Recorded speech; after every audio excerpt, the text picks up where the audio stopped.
Hello friends, welcome to Honey GS academy daily current affairs with GS points subject wise updates. June 10 నుంచి 15 వరకు మనం discuss చేయాలి. ఈ 5 days current అఫైర్స్లో polity, economy, space updates ఎక్కువ ఉన్నాయి. ఇంటర్నేషనల్ రిలేషన్స్ కూడా ఈ bricks summit and G7 summit వార్తల్లో వచ్చింది.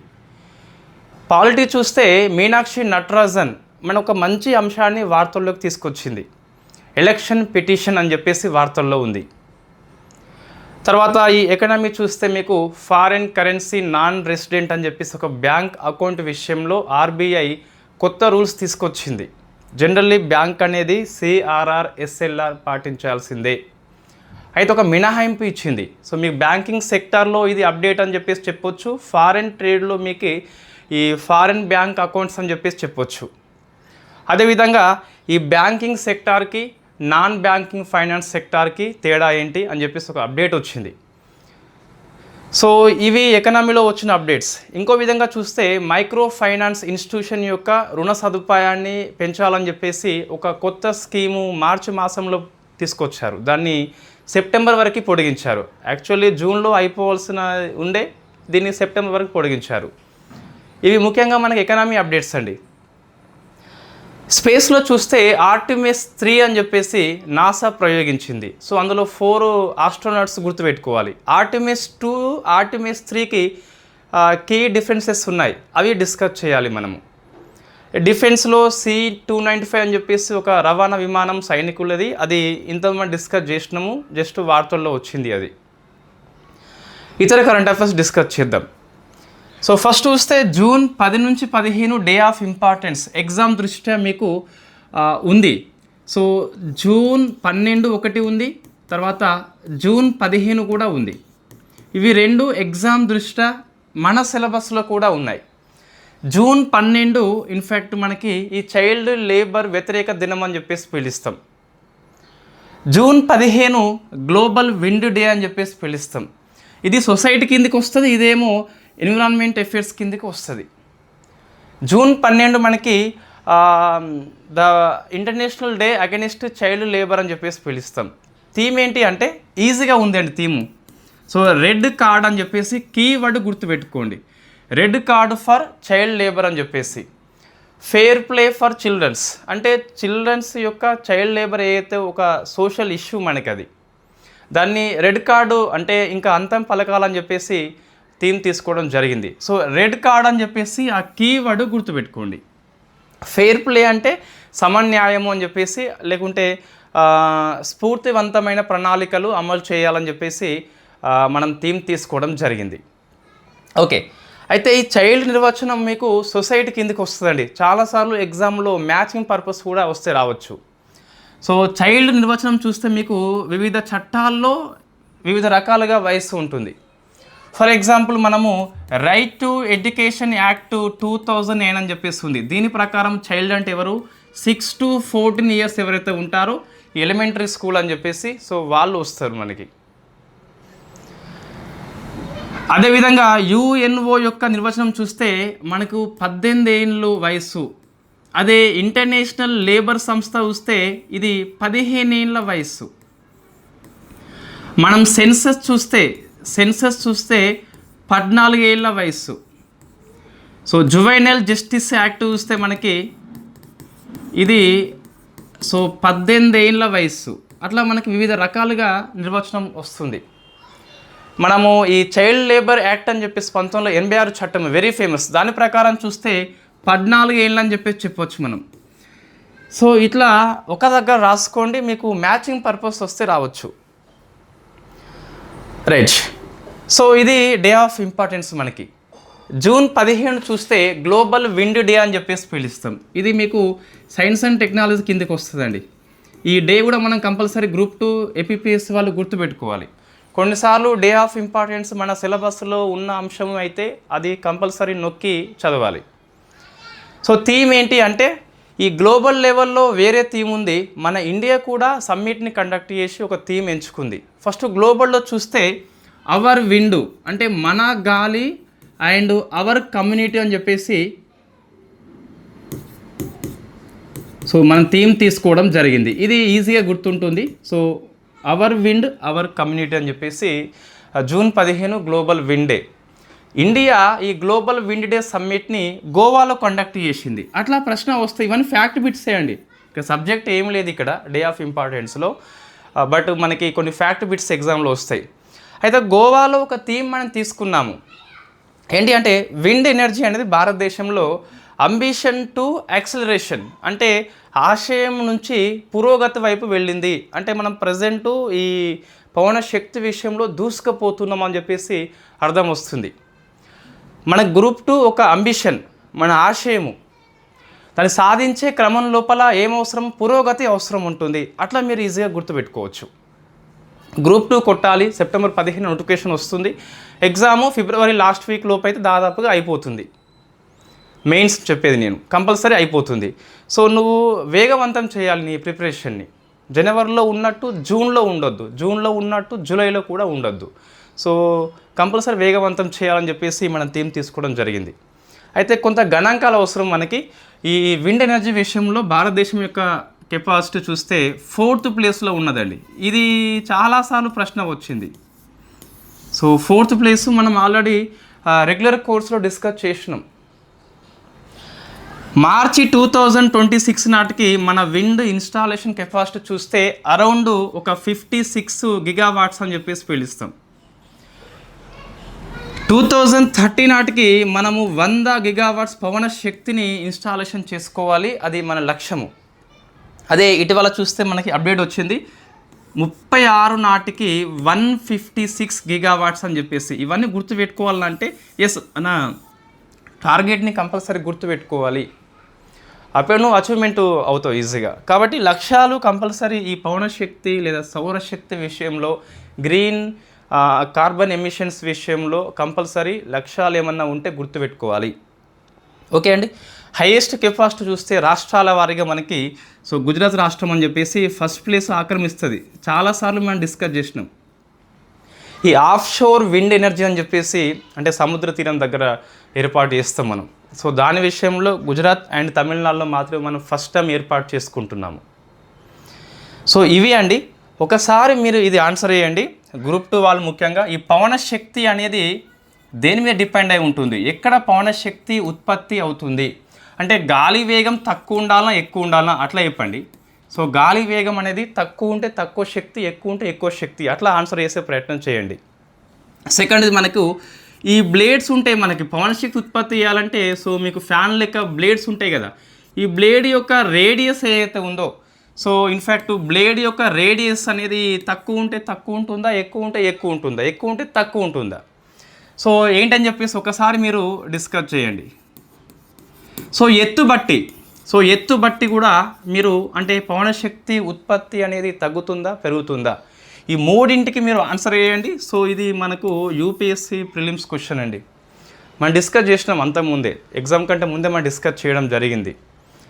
అంటే where is the wind energy high అని చెప్పేసి మనం హెడ్డింగ్ పెట్టుకున్నాం. ఎక్కడ పవన శక్తి ఎక్కువ ఉత్పత్తి అవుతుంది, ఎత్తైన ప్రాంతం దగ్గరన, లేకుంటే బ్లేడ్ యొక్క వ్యాసార్థం ఎక్కువ ఉన్న దగ్గరన, గాలి వీచే వేగం అనేది ఎక్కువ ఉన్న దగ్గరన. సో అట్లా ఒకసారి మీరు ఆన్సర్ చేసే ప్రయత్నం చేయండి. ఇది day of importance June 12, June 15. మిగతా డేస్ అనేవి ఎగ్జామ్ దృష్ట్యా మనకైతే అవసరం లేదని చెప్పాలి. సో నెక్స్ట్ అండి, సో పాలిటీ మనకి వెరీ ఫేమస్ అప్డేట్ వచ్చింది వాస్తవంగా. సో ఎలక్షన్ పిటిషన్ అని చెప్పేసి వార్తల్లో ఉంది. ఎలక్షన్ పిటిషన్ ఇటువంటిది జనరల్లీ అంటే డెప్త్గా పుస్తకాల్లో ఉండవండి, ఈవెన్ లక్ష్మీకాంత్ పుస్తకంలో కూడా ఉండదు. సో అది తక్కువ అంచనా వేయడం కాదు పుస్తకాన్ని, మన ఒక అంశం అనేది బర్నింగ్ ఇష్యూ అయినప్పుడు ఎగ్జామ్ దృష్ట్యా ఎక్కువ అది ఇంపార్టెన్స్ అయిపోతుంది. స్టార్టిక్ పోర్షన్లో అంతగా ఇంపార్టెన్స్ లేని అంశము ఒక అంశం బర్నింగ్లో ఉన్నప్పుడు, ఆ ఇయర్లో మీ ఎగ్జామ్ ఉన్నప్పుడు దాని మీద ఎక్కువ ఫోకస్ చేయండి. సో ఎందుకు వార్తల్లో వచ్చింది, ద ఫేమస్ లేడీ ఇంతకుముందు లోక్సభ ఎంపీగా పనిచేసింది మీనాక్షి. సో పేరు గుర్తుపెట్టుకోవాలంటే పేరు మనకు అవసరం లేదు కానీ ఆ అంశం అవసరము. సో మీనాక్షి నటరాజన్ అని చెప్పేసి, సో ఈమె కారణంగా మనకి ఎలక్షన్ పిటిషన్ అని చెప్పేసి వార్తల్లో వచ్చింది. అయితే there is a another Meenakshi మనకి. ఆమె ఎవరంటే మీనాక్షి మదన్ రాయ్ అని చెప్పేసి పిలుస్తాం. సో మదన్ రాయ్ మనము ఐ థింక్ లాస్ట్ మాసం కరెంట్ అఫైర్స్లో వచ్చింది. ఈమె పాట్నా హైకోర్టు యొక్క చీఫ్ జస్టిస్గా వచ్చింది. సో పాట్నా హైకోర్టుకి ఉమెన్ జస్టిస్ సిక్కిం నుంచి వచ్చింది. సిక్కింలో ఫస్ట్ ఉమెన్ న్యాయమూర్తి అని చెప్పేసి పిలుస్తాం ఈ మీనాక్షి మదన్ రాయ్ని. వెరీ ఫేమస్ క్వశ్చన్ అది.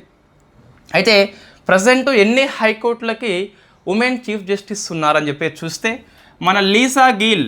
సో మన లీసా గిల్ ఇన్ఫ్యాక్ట్ ఏపీ హైకోర్టుకి ఉంది. తర్వాత సునీత అగర్వాల్ అని చెప్పేసి ఈమె గుజరాత్ హైకోర్టుకి ఉంది. తర్వాత ఇంకా మనకి ఇన్ఫ్యాక్ట్ ఈ మేఘాలయ హైకోర్టుకి సంథింగ్ ఎవరండి, మేఘాలయ హైకోర్టుకి ఇంకొకరు ఎవరు ఉన్నారు మొత్తం మీద. సో నలుగురు ప్రజెంట్ మనకి చీఫ్ జస్టిస్గా పనిచేస్తున్న వ్యక్తులు. సో రోహిత సంథింగ్ ఏమి ఉంటుంది మేఘాలయ హైకోర్టుకి. సో ఒక నిమిషం అండి, సునీత అగర్వాల్ అని చెప్పేసి Gujarat, Lisa Gill so Meghalaya high court.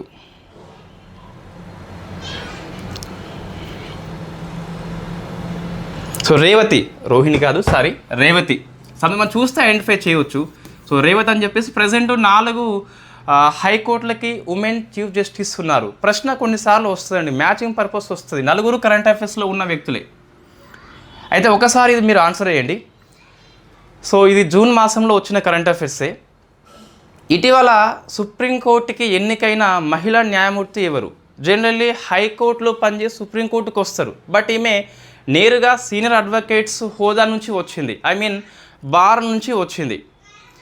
ఇట్లా రావడం సెకండ్ టైం. ఇంతకుముందు ఇందు మల్హోత్రా అని చెప్పేసి వచ్చింది అనుకోండి. సో ఆ మహిళా పేరేంటి ఒకసారి మీరు ఆన్సర్ చేసే ప్రయత్నం చేయండి. ఏమంటున్నా, జనరల్ సుప్రీంకోర్టు న్యాయమూర్తి కావాలి అంటే సుప్రీంకోర్టు కొలీజియం సిఫార్సు చేస్తుంది. ఎవరిని చేస్తుంది? హైకోర్టులో న్యాయమూర్తిగా పనిచేసిన అనుభవం ఉండాలి. సో అయితే ఇప్పుడు ఏంటి అంటే న్యాయమూర్తిగా పనిచేయకుండానే సీనియర్ అడ్వకేట్స్ హోదాలో బార్ నుంచి వచ్చిన 2వ మహిళా న్యాయమూర్తి ఆమె. వెరీ ఫేమస్ క్వశ్చన్ అది. ఒకసారి మీరు ఆన్సర్ చేసే ప్రయత్నం చేయండి. సో ఇప్పుడు ఇది ఎందుకు వార్తల్లో ఉన్నదంటే నటరాజన్ అని చెప్పేసి ఈమె రాజ్యసభ యొక్క ఎంపీకి నామినేషన్ దాఖలు చేసింది. సో ఇది స్టోరీ మంచిగా వినండి, ప్రశ్న వస్తుందండి. సో నామినేషన్ లోపల అఫిడవిట్ కూడా ఉంటుంది. అంటే ఇన్ఫ్యాక్ట్ మనకి అఫిడవిట్ అని చెప్పేసి పిలుస్తాం. మన యొక్క నేర చరిత్ర కావచ్చు, విద్యా అర్హత కావచ్చు, ఆస్తులు కావచ్చు, అప్పులు కావచ్చు, ఐటీఆర్ కావచ్చు, అన్నీ సరిగ్గా దాఖలు చేయాలి. మనకి ఎలక్షన్ కండక్షన్ రూల్ అని చెప్పేసి ఉంటుంది. సో 1961 అండి. సో దీని ప్రకారం మనము మన యొక్క ఆస్తులు కావచ్చు, అప్పులు కావచ్చు, విద్యా అర్హత కావచ్చు, లేకుంటే నేర చరిత్ర కావచ్చు, ఏమైనా క్రైమ్ ఉంటే నెంబర్ ఎంత అని చెప్పేసి మెన్షన్ చేయాలి మనకు, ఏమైనా పోలీస్ కేసు ఉన్నట్లయితే. అయితే ఈమె తన యొక్క పోలీస్ కేసును దాచిపెట్టింది కాబట్టి అక్కడి రిటర్నింగ్ ఆఫీసర్ ఎవరైతే ఉన్నారో నామినేషన్ని తిరస్కరించారు. సో స్టెప్ బై స్టెప్ మంచిగా వినండి, ప్రశ్న వస్తే రావచ్చు తిరస్కరణ అని చెప్పేసి. కారణం ఏంటి అంటే నేర చరిత్ర చెప్పలేదు కాబట్టి, ఎలక్షన్ కండక్షన్ రూల్స్లో ఉంది కాబట్టి ఇన్ఫ్యాక్ట్ మనకి అది తిరస్కరణ అయిపోయింది. అయితే ఈమె ఆవేశపడ్డది. ఇన్ఫ్యాక్ట్ సుప్రీంకోర్టుకు వెళ్ళి రిట్ పిటిషన్ దాఖలు చేసింది. సో రిట్ పిటిషన్ దాఖలు చేసింది. సుప్రీంకోర్టు రిట్ పిటిషన్ని తిరస్కరించింది. ఏమన్నదంటే నీకు ఇది అవకాశం లేదు, కానీ ఎలక్షన్ పిటిషన్ అని చెప్పేసి అవకాశం ఉన్నది. సో ఎలక్షన్ పిటిషన్ నువ్వు దాఖలు చేయాలి కదా, అది కూడా హైకోర్టులో దాఖలు చేయాలి కదా అని చెప్పేసి చెప్పింది. సో మనం డిస్కస్ చేయాలి what is the election petition. Regular కోర్సులో, రెగ్యులర్ పుస్తకాల్లో ఇటువంటి మనం నొక్కి చెప్పము. ఇప్పుడు వార్తల్లో ఉంది కాబట్టి పాలిటీ అప్డేట్స్ క్లాసులో ఈ 6 months కరెంట్ అఫైర్స్ మనం చేస్తాం. సో 2025 నుంచి 26 జూన్ వరకు 18 months అప్డేట్స్ అని చెప్పేసి మనం డిస్కస్ చేద్దాం. అందులో ఎన్నికల సంఘం పాఠంలో ఇది వస్తుందండి, కంపల్సరీ వస్తుంది. రైట్, ఇప్పుడేంటి అంటే what is the election petition అంటే, సో జనరల్లీ 329 ఆర్టికల్ అని చెప్పేసి ఉంటుంది. సో ఇది రాజ్యాంగంలో ఉన్న ఆర్టికల్ అండి. ఈ ఎన్నికల విషయంలో కోర్టుల జోక్యం ఉండదని చెప్పేసి చెప్తుంది. సో సబ్ క్లాస్ బి అని చెప్పేసి, ఇంకా పర్ఫెక్ట్ చెప్పాలంటే సబ్ క్లాస్ బి అని చెప్పేసి ఉంటుంది. ఇందులో ఏముంటుంది అంటే ఈ లోక్సభ, రాజ్యసభ ఎంపీ ఎలక్షన్ కావచ్చు, లేదా అసెంబ్లీ, ఈ శాసన మండలి ఎలక్షన్ కావచ్చు, ఆ విషయంలో ఏమన్నా డిస్ప్యూట్ వచ్చినప్పుడు కేవలము ఎలక్షన్ పిటిషన్ ద్వారా మాత్రమే అవకాశం ఉంటుంది. సో కోర్టులు జోక్యం చేసుకోవు. 1951 రిప్రజెంటేషన్ ఆఫ్ పీపుల్ యాక్ట్ ప్రకారము ఈ ఎలక్షన్ పిటిషన్ని హైకోర్టులో మాత్రమే దాఖలు చేయాలి. హైకోర్టులో మాత్రమే, సుప్రీంకోర్టులో కాదు. ఏమంటే నేను 329 సబ్ క్లాస్ బి ఏమని చెప్తుంది అంటే మనకు సో ఇతర పద్ధతుల్లో అవకాశం లేదు. There is A only solution election petition. ఈ ఎలక్షన్ పిటిషన్ ఎక్కడ వేయాలి? హైకోర్టులో మాత్రమే వేయాలి అని చెప్పింది ఎవరు? 1951 చట్టం చెప్తుంది. మీకు 1950 కూడా ఉంటుంది. అది కేవలము ఎన్నికల కంటే ముందున్న ప్రక్రియ గురించి మాట్లాడుతుంది. ఎన్నికల ప్రక్రియ స్టార్ట్ అయింది అంటే 51 చట్టం అనేది మాట్లాడుతుంది. చట్టంలో ఏముంటుంది అంటే ఎలక్షన్ పిటిషన్ అనేది ఓన్లీ హైకోర్టులో వేయాలి. హైకోర్టులో వేసినాక నువ్వు నీకు తీర్పు నచ్చకుండా సుప్రీంకోర్టుకి అప్పీల్కి వెళ్ళొచ్చు. ఓన్లీ అప్పీల్కి వెళ్ళొచ్చు. కానీ మనకి ఒరిజినల్గా చూస్తే హైకోర్టుకి మాత్రమే విచారణ అధికారం ఉంటుంది ఈ ఎలక్షన్ డిస్ప్యూట్ విషయం లోపల. సుప్రీంకోర్టు ఉంటుంది, రాష్ట్రపతి ఉపరాష్ట్రపతి ఎన్నిక అది వేరు. నేను చెప్పేది ఈ ఎంపీ ఎమ్మెల్యే ఎలక్షన్ విషయంలో హైకోర్టు మాత్రమే ఉంటుంది.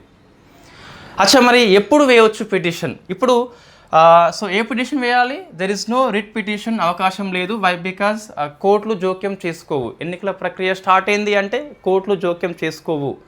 విచారణ న్యాయ సమీక్ష అధికారం ఉంటుంది. ఎప్పుడు ఎలక్షన్ అయిపోయిన తర్వాత ఉంటుంది. ఓకే, ఏమి వేయవచ్చు? ఇది వేయవచ్చు. బట్ ఎప్పుడు అని చెప్పేసి అడిగితే 45 డేస్ ఈ ఎలక్షన్ రిజల్ట్ వస్తుంది కదా, 45 డేస్ లోపు వేయాలి.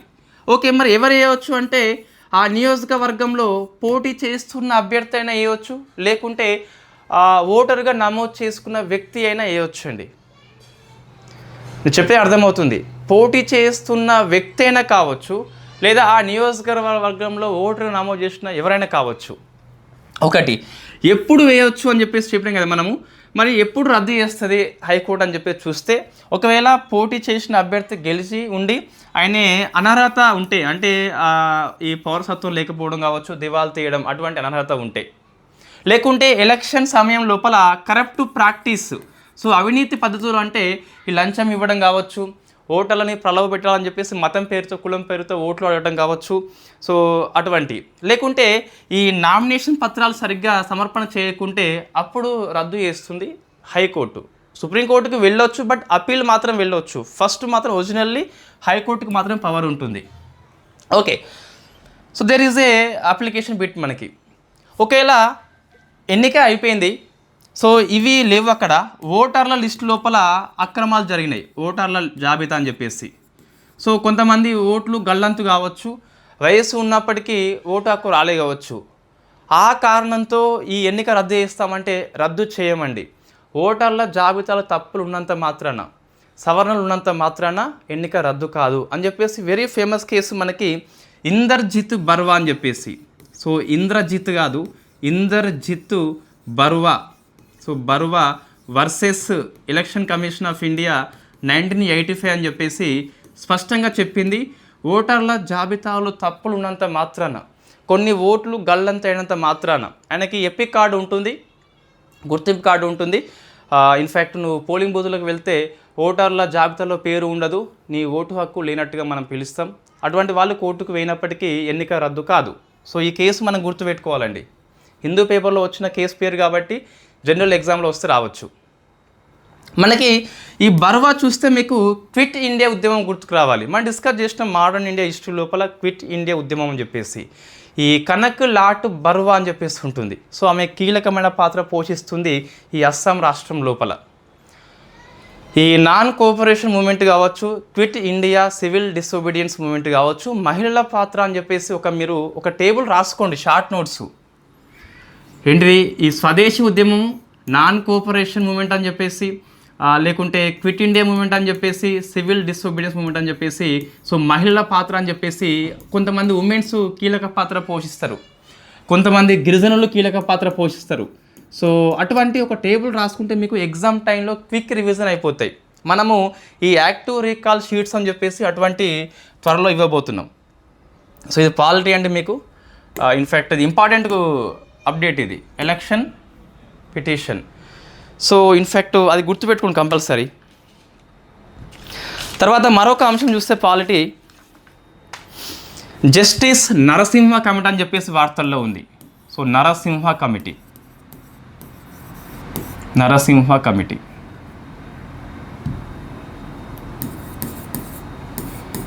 సో మనం డిస్కస్ చేసిన కమిటీ నియామకం విషయంలో ఇప్పుడు రిపోర్ట్ వచ్చింది మనకు. అంటే ఈ న్యాయ వ్యవస్థలో ఏఐని ఎంతవరకు వాడుకోవచ్చు అని చెప్పేసి రిపోర్ట్ ఇచ్చింది మనకు.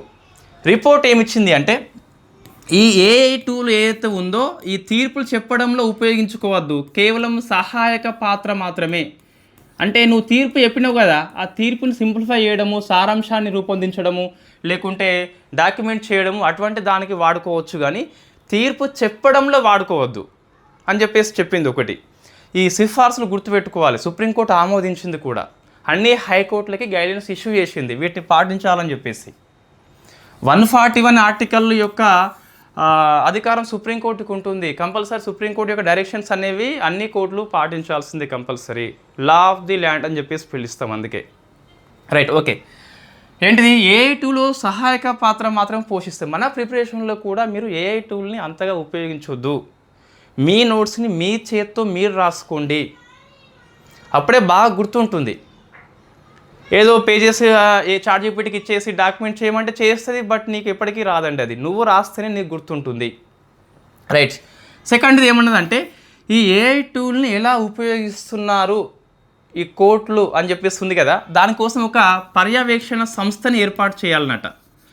సో ఇందులో 2+2+2+1 అని చెప్పేసి ఆ కూర్పు చెప్పింది.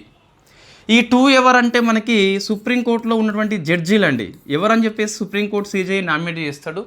ఆ ఇద్దరిలో ఒకరు ఈ బోర్డుకి ఎక్స్ అఫిషియో చైర్పర్సన్గా పనిచేస్తారు. ఇద్దరిలో ఒకరు ఎవరు ఉంటే వాళ్ళు. ఇద్దరేమో హైకోర్టు యొక్క సీజే చీఫ్ జస్టిస్, ఇంకో ఇద్దరేమో దేశం ఉన్న అన్ని హైకోర్టు నుంచి ఒక ఇద్దరు జడ్జెస్. ఈ ఒక్కరు ఎవరంటే మనకి ministry of electronics and IT నుంచి జాయింట్ సెక్రటరీ ర్యాంక్ ఉన్న ఆఫీసర్ ఎవరన్నా ఉంటే వాళ్ళు. వై? బికాస్ ఏఐ టూల్ కాబట్టి వాళ్ళకు కొంత పరిజ్ఞానం ఉంటుంది కాబట్టి తీసుకోవడం జరిగింది. సో 7 అని చెప్పేసి చదువుకోవాలి. 7 పేర్లు మనకి ఎవరని చెప్పేసి నియామకం చేయలేదు. మేబీ ఈ ఇద్దరిలలో ఒకరు మనకి నియామకం చేసినప్పుడు ఆ చైర్పర్సన్ని మనం గుర్తుపెట్టుకోవాలి. సుప్రీంకోర్టు ఆమోదించిందండి, అన్ని కోర్టులు కంపల్సరీ ఫాలో కావాల్సిందే. ఏఐ టూల్ని పరిమితంగా ఉపయోగించుకోవాలని చెప్పేసి చెప్పడం జరిగింది. ఇవి మనకు పాలిటీ ఆర్టికల్స్ అండి.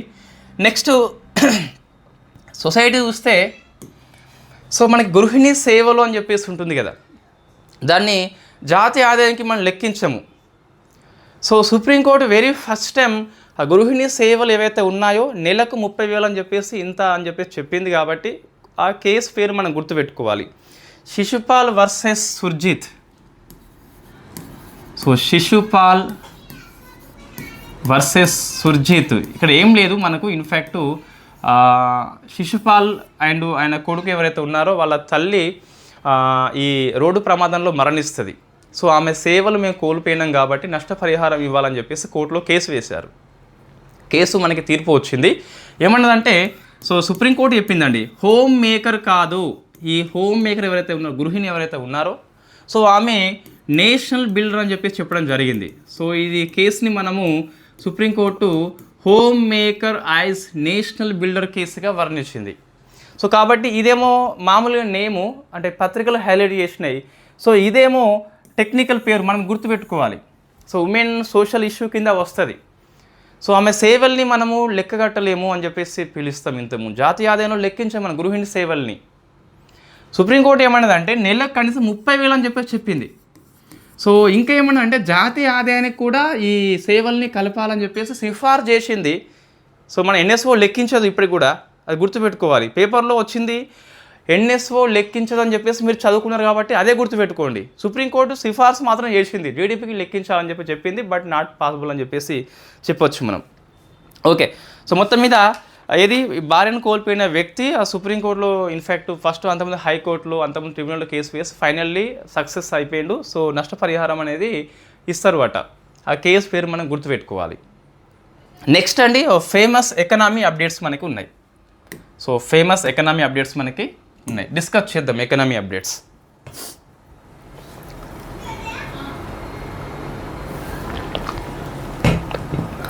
సో మన రూపాయి విలువ పడిపోతుంది కాబట్టి సో మనకు ఆర్బీఐ కొన్ని మెజర్స్ తీసుకుంటుందండి.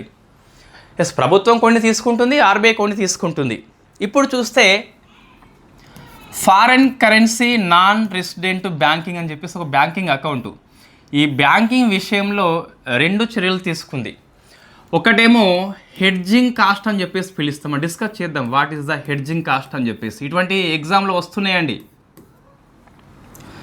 కొత్త పదాలు, ఈ ఆర్థిక పరిభాష అని చెప్పేసి కొన్ని న్యూస్లో ఉన్నప్పుడు ఎగ్జామ్లో వస్తున్నాయి మీకు, కాబట్టి కంపల్సరీ గుర్తుపెట్టుకోండి. హెడ్జింగ్ కాస్ట్ వ్యయాన్ని జనరల్లీ బ్యాంకులు భరిస్తాయండి, ఇప్పుడు ఆర్బీఐ భరిస్తుంది అట.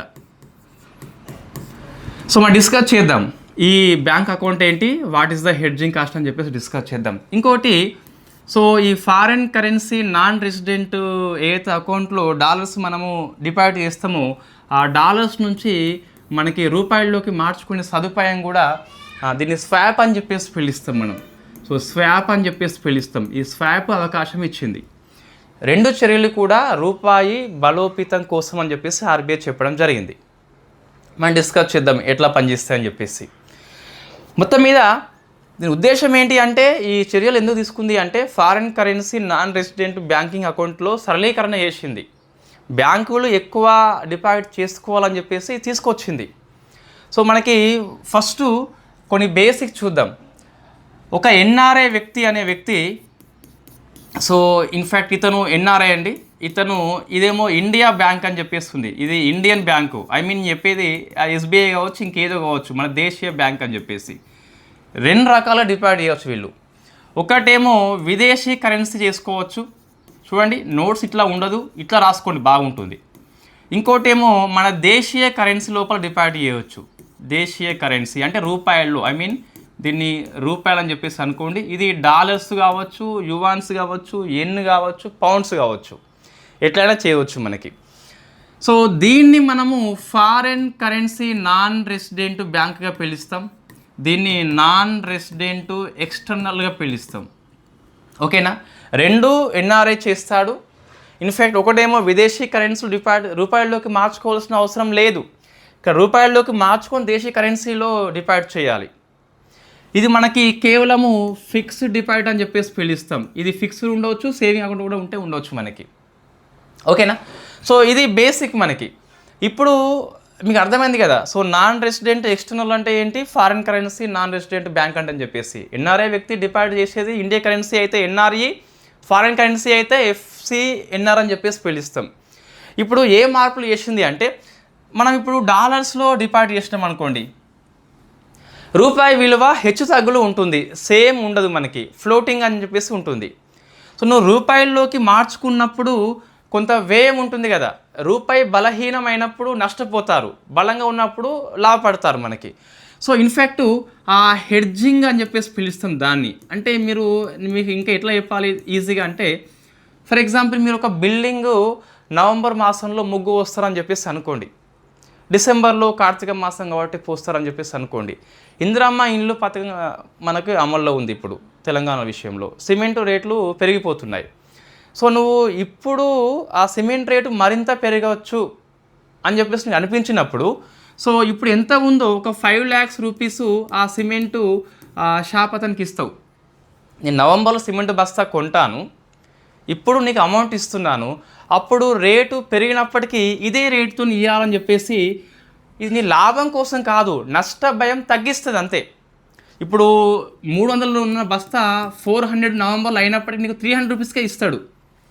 సో నువ్వు ముందే వ్యయాన్ని భరిస్తూ, దీన్ని మనం హెడ్జింగ్ కాస్ట్ అని చెప్పేసి పిలుస్తాం. రూపాయి యొక్క హెచ్చు తగ్గుల వల్ల ఈ బ్యాంక్ అకౌంట్స్ నష్టపోవద్దని చెప్పేసి బ్యాంకులు కొంత వ్యయాన్ని ముందే చెల్లిస్తాయి, దాన్ని హెడ్జింగ్ కాస్ట్ అని చెప్పేసి పిలుస్తాం. హెడ్జింగ్ కాస్ట్ యొక్క ముఖ్య ఉద్దేశం ఏంటని చెప్పేసి అడిగితే లాభార్జన కాదు. నీకు 300 కాస్త 200 అయినప్పటికీ 300 మనం ఫాలో అవుతాం. అంటే ఈ హెచ్చుతగ్గుల వల్ల నీ యొక్క బిజినెస్ ప్రభావితం కాకుండా ఉండాలని ముందు చేసే వేమే హెడ్జింగ్ కాస్ట్ అని చెప్పేసి పిలుస్తాం. ప్రశ్న వస్తుంది, హెడ్జింగ్ కాస్ట్ యొక్క మెయిన్ పర్పస్ ఏంటి? లాభార్జన కాదు, నష్టభయం నివారణ పూర్తిగా కాదు, నష్టభయం తగ్గించుకోవడం అని చెప్పేసి అట్లా మైండ్లో పెట్టుకోండి. సో హెడ్జింగ్ కాస్ట్ ఇంతకుముందు బ్యాంకులు భరించేటి ఇప్పుడు ఆర్బీఐ భరిస్తుంది. దీనివల్ల ఏమవుతుందంటే బ్యాంకులు ఎక్కువగా ఫారిన్ కరెన్సీని అట్రాక్ట్ చేస్తాయి. డాలర్స్ మన ఇండియాలోకి వస్తాయి. డాలర్స్ ఎక్కువ మనకు కనిపించినప్పుడు డాలర్స్ డిమాండ్ పడిపోతుంది, రూపాయి బలం అవుతుంది. ఫర్ ఎగ్జాంపుల్ నీకు డాలర్స్ 2, 3 ఉన్నాయండి, తే అంటే డిమాండ్ పెరిగిపోతుంది. 3కి 4, 5, 6, 7 వచ్చినాయి అనుకోండి, నువ్వు తే అనవు, బాగా కనిపిస్తున్నాయి కాబట్టి అంతగా పట్టించుకో. పెట్రోల్ కొరత వచ్చింది అంటే ఇంకా రేటు పెరిగిపోతుంది, పెట్రోల్ ఎక్కువ ఉంది అంటే రేటు మనకి పెరిగిపోదు. So that is the main reason. Dollars ఎంత అట్రాక్ట్ చేస్తే డాలర్ అంత బలహీనపడి రూపాయి అంత బలం అవుతుంది. మన ఈజీ లాంగ్వేజ్ చెప్పాలంటే అంతే అండి. మనిషికి దాచి ఉన్న వస్తువైనా లేదా కొరత ఉన్న వస్తువుని చాలా ఇంట్రెస్ట్ ఉంటుంది. మొత్తం ఓపెన్ చేసి పెడితే there is no any interest, ఫుల్గా దొరికితే there is no any interest. That's why so డాలర్స్ని మనం అట్రాక్ట్ చేస్తున్నాం. ఇది రూపాయిని బలోపేతం చేస్తుందా అండి? బలోపేతం చేస్తుందని చెప్పేసి పిలుస్తాం. నెక్స్ట్ ఈ డాలర్ స్వాప్ ఏంటని చెప్పేసి చూస్తే, ఇప్పుడు ఎన్ఆర్ఐ వ్యక్తి ఫారెన్ కరెన్సీ నాన్ రెసిడెంట్ అకౌంట్ని బ్యాంకులో ఓపెన్ చేసిండు అనుకోండి, డాలర్స్ ఇస్తాడు బ్యాంకుకి. చెప్పే డాలర్స్లో కాదు, విదేశీ కరెన్సీ ఏదైనా చేయవచ్చు. బట్ స్వాప్ అనేది మార్పిడి అనేది డాలర్స్కి మాత్రమే అవకాశం ఇచ్చింది. ఇప్పుడు ఈ బ్యాంక్ ఏం చేస్తుందంటే, సో ఆర్బీఐకి ఈ డాలర్స్ని విక్రయించింది. ఆర్బీఐ కొనుక్కుంది, డాలర్స్ పెరిగిపోయినాయి ఆర్బీఐ దగ్గర. సో రూపాయి ఆటోమేటిక్గా మనకి బలం అయిపోతుంది. ఒక 3 years లేదా 5 years అని చెప్పేసి ఫిక్స్డ్ మాట్లాడుకుంటారు వీళ్ళు. 3 ఏళ్ల కాలం తర్వాత మళ్ళీ ఆర్బీఐ నుంచి బ్యాంకులు కొనుక్కుంటాయి. ఇది ద్వారా 2 వస్తున్నాయండి. ఇప్పుడు డాలర్స్ ఆర్బీఐ దగ్గర ఉంది కాబట్టి డాలర్ విలువ బలహీనము, రూపాయి బలం అయిపోయింది. ఇంకోటి, డాలర్స్ నుంచి కరెన్సీలోకి మార్చినాం కాబట్టి మన రూపాయల్లోకి, బ్యాంకుల దగ్గర నగదు లభ్యత మనకి ఏమవుతుంది, పెరుగుతుంది. వాస్తవంగా లిక్విడిటీ అనేది ఇంజెక్టివ్ అవుతుంది. 2 విషయాల్లో మనకి పనికి వస్తుంది. డాలర్స్ అనేది ఇన్ఫ్యాక్ట్ ఆర్బీఐ దగ్గర ఎక్కువ ఉంటున్నాయి కాబట్టి వాళ్ళు చర్యలు తీసుకోవచ్చు ఈజీగా, రూపాయి బలోపేతం అవుతుంది. ఇంకొకటి మీకు డబుల్ బెనిఫిట్ అని చెప్పేసి అంటాం. బ్యాంకుల దగ్గర నగదు లభ్యత పెరుగుతుంది మనకి. సో వాళ్ళు ఎక్కువ మనకి లోన్స్ ఇస్తారు. లోన్స్ ఎక్కువ ఇస్తే మనం ఎక్కువ ఇన్వెస్ట్మెంట్ చేస్తాం, వస్తు సేవలు ఉత్పత్తి అవుతాయి, జీడిపి వృద్ధి అవుతుంది. సో రూపాయి బలోపేతము, జీడిపి వృద్ధి, 2 బెనిఫిట్స్ అని చెప్పేసి పిలుస్తాం. సో ఇదండి మీకు జనరల్లీ మీరు ఎకనామీ కరెంట్ అఫైర్స్ చదివేటప్పుడు పేపర్ లోపల దీన్ని 100% స్కిప్ చేసి ఉంటారు. బట్ మీకు ప్రశ్న వస్తుంది, ఏం చేస్తారంటే మీకు బ్యాంకింగ్ పాఠం లేదా, విదేశీ కరెన్సీ పాఠం లేదా, ఉంది. ఇట్లా వస్తుంది మీకు, foreign currency non resident bank account సరైనది ఏంటి? డాలర్స్ మాత్రమే డిపాజిట్ చేస్తారు, తప్పు. ఫారెన్ కరెన్సీ ఏదైనా చేయవచ్చు. It is a saving deposit, తప్పు. It is a fixed deposit. So అది మనం ఇక్కడ గుర్తుపెట్టుకోవాలి. సో నెక్స్ట్ ఇంకోటి మనం వెరీ ఫేమస్ అండి, 3వది మనం మర్చిపోయిన వాస్తవంగా. జనరల్లీ బ్యాంకింగ్ మనకు డిపాజిట్ చేసినప్పుడు బ్యాంకులు 2 ఫాలో కావాలి, cash reserve ratio, statutory liquidity ratio అని చెప్పేసి పిలుస్తాం. మనం డిస్కస్ చేసిన బ్యాంకింగ్ పార్ట్లో మళ్ళీ ఇక్కడ అవసరం లేదు. సో ఈ సిఆర్ఆర్ అండ్ ఎస్ఎల్ఆర్ అనేవి దీన్ని కూడా ఫాలో కావాలి, అన్ని అకౌంట్స్కి ఫాలో కావాలి బ్యాంకులు. బట్ ఇప్పుడు మినహాయింపు ఇవ్వడం జరిగింది. సో మినహాయింపు ఇచ్చిందండి వీటిని. సో మినహాయింపు ఇచ్చింది అంటే బ్యాంకులు ఈ డిపాజిట్ని ఎక్కువ అట్రాక్ట్ చేస్తాయి, కనీసం ప్రయత్నం చేస్తే వచ్చే లాభం ఏంటి, డాలర్స్ మనకి పెరిగిపోతుంది. లాభం ఏంటి, రూపాయి బలం అవుతుంది. సో ఈ ఆర్బీఐ చర్య, ఇది మన ప్రభుత్వ చర్య కాదు ఇది. సో వెరీ ఫేమస్ అప్డేట్ అండి.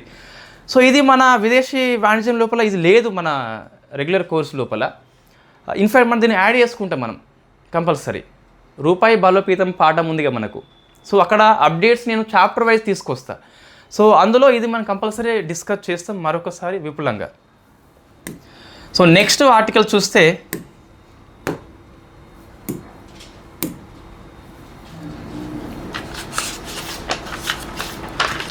చిన్నదే అండి, పెద్ద మనకు ఆయిల్ సీడ్స్ కిసాన్ మిత్ర అని చెప్పేస్తుంది. ఇది అంతగా అవసరం లేదు మనకు, జస్ట్ ఏం లేదు, ఈ ఆయిల్ సీడ్స్ పండించే రైతులకి ఒక వాట్సాప్ అడ్వైజరీ ఏఐ టూల్ పేరు ఆయిల్ సీడ్స్ కిసాన్ మిత్ర అని చెప్పేసి. అంటే నూనె గింజలు ఎవరైతే పండిస్తారో వాళ్ళకి వాట్సాప్ ఆధారిత సేవలు అందిస్తుంది. దీన్ని Indian institution of oil research సంస్థ రూపొందించింది. జస్ట్ గుర్తుపెట్టుకుని సరిపోతుంది. నెక్స్ట్ అండి, సో నీతి ఆయోగ్ యొక్క పాలక మండలి 11వ మీటింగ్ అండి. సో ఇది మనం డిస్కస్ చేసినాం చాలాసార్లు, మళ్ళీ ఇక్కడ అవసరం లేదు. సో 11వ మీటింగ్ సమావేశం మనకి ఢిల్లీ కండక్ట్ చేసింది. సో గవర్నింగ్ కౌన్సిల్ అని చెప్పేసి పిలుస్తాం. థీమ్ మనం కంపల్సరీ గుర్తుపెట్టుకోవాలి. థీమ్ ఏంటి అంటే ఈ వికసిత్ భారత్ 2047 ఉన్నది కదా మనకు, దీంట్లో హ్యూమన్ డెవలప్మెంట్ని ఇంక్లూడ్ చేయాలన్నట. సో హ్యూమన్ డెవలప్మెంట్ని ఇంక్లూడ్ చేయాలని చెప్పేసి థీమ్ తీసుకోవడం జరిగింది. వికసిత్ భారత్ 2047లో హ్యూమన్ డెవలప్మెంట్, మానవ అభివృద్ధిని ఇంక్లూడ్ చేస్తుందని చెప్పేసి థీమ్ తీసుకోవడం జరిగింది. ఒకసారి మనం జిఎస్ పాయింట్ ఆఫ్ వ్యూ ఆలోచిస్తే, నేను మొత్తం కూర్పు చెప్పను, అవసరం లేదు ఇక్కడ మనకు. సో నీతి ఆయోగ్ గవర్నింగ్ కౌన్సిల్ లోపల సభ్యులు ఎవరు ఉంటారండి? జనరల్లీ పిఎం, సో దీనికి ఎక్స్ అఫిషియో చైర్పర్సన్గా పనిచేస్తాడు. సో మెంబర్స్గా చూస్తే మనకి 28 రాష్ట్రాల నుంచి ముఖ్యమంత్రులు వచ్చిందండి. వెరీ ఫస్ట్ టైం అట. ఇంతవరకు మనకి 10 అయిపోయినాయి కదా, ఇది 11వది కదా. ఇంతవరకు 28 స్టేట్ నుంచి సీఎం అందరు ఎప్పుడూ హాజరు కాలేదు. ఇది ఫస్ట్ మీటింగ్ అండి. మీకు క్వశ్చన్స్ వస్తాయి ఎగ్జామ్ లోపల. 11వ నీతి ఆయోగ్ పాలక మండలి సమావేశము ఢిల్లీ కండక్ట్ చేసింది. ఈ సమావేశంలో వెరీ ఫస్ట్ టైం 28 రాష్ట్రాలు, అన్ని రాష్ట్రాల ముఖ్యమంత్రులు హాజరయ్యారు అని చెప్పేసి వస్తుంది. ఇట్ ఈస్ కరెక్ట్ మనకి. సో రాష్ట్రాల ముఖ్యమంత్రులు వస్తారంటే మనకి, ఒకవేళ అసెంబ్లీ ఉంటే యూటీకి కూడా సీఎంలో వస్తారు, జమ్మూ కాశ్మీర్ కానీ పుదుచ్చేరి లేదా మనకు ఢిల్లీ లాంటి. నెక్స్ట్ యూటీకి అసెంబ్లీ లేకుంటే లెఫ్టినెంట్ గవర్నర్ అని చెప్పేసి ఉంటారు కదా, సో వాళ్ళు రావడం జరుగుతుంది. దాంతోపాటు ఈ నీతి ఆయోగ్ యొక్క వైస్ చైర్పర్సన్ కావచ్చు, ఫుల్ టైం మెంబర్స్ కావచ్చు, లేకుంటే ఈ స్పెషల్ ఇన్వైటీస్ కావచ్చు, ఎవరైతే ఉంటారో వాళ్ళంతా కూడా మీటింగ్కి హాజరవుతారు. ముఖ్యంగా వీళ్ళు మనకి కీలక పాత్ర పోషిస్తారు మీటింగ్ లోపల. ఇది మన ఎకనామీ అప్డేట్స్లో. సో నీతి ఆయోగ్ పాఠంలో రాసుకోవాలండి. 11వ మీటింగ్ యొక్క సమ్మిట్ థీమ్ రాసుకోండి, సరిపోతుంది.